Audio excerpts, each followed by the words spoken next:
At kaugnay pa rin po sa plano ni Presumptive President Rodrigo Duterte na ibalik ang death penalty. Makakausap naman po natin si Ginoong Dante Jimenez, Founding Chairman ng Volunteers Against Crime and Corruption o VACC. Magandang tanghali po sa inyo. Magandang tanghali, Connie. Unang-una sa lahat, pabor ho ba kayo sa VACC na ibalik ang death penalty sa Administrasyong Duterte? Actually, noon pa kami pabor para maibalik ang death penalty kahit kanino administration. Noon pa yan, nung tinanggal ni President Gloria Macapagal-Arroyo, kami po'y tumutol noon. Bakit nila ginawa niya? Ba't ginawa niya yun? Kasi hindi niyo pwede maipruweba na effective yan pag hindi tuloy-tuloy, judiciously at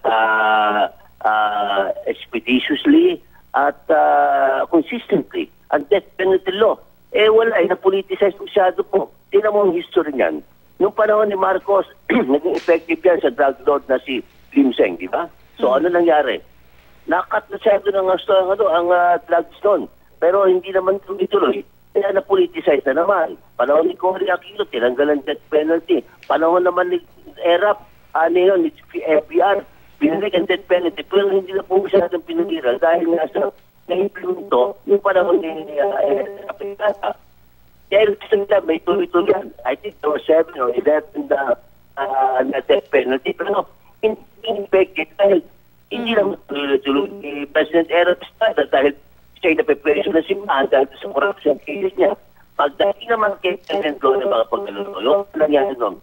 Paano kung kay Leo ay nagpaparang siya sa Ayala sa pag-amin doon sa Leo ay kay BBH Tray. Dapat ba yan yung penalty? Pagkatapos po nung napipreso na rin siya ng simbahan, tinanggal ang penalty, pumunta pa na sa Vatican para pang silver platter. O ito, wala na pong death penalty, pumunta pa sa Spain para sa mga constitutions. Ito nga, dapat consist po ang implementation ng isang batas katulad death penalty. Kasi lalo na ngayon, makakatulong ito kay President Duterte. Kasi pinangako niya.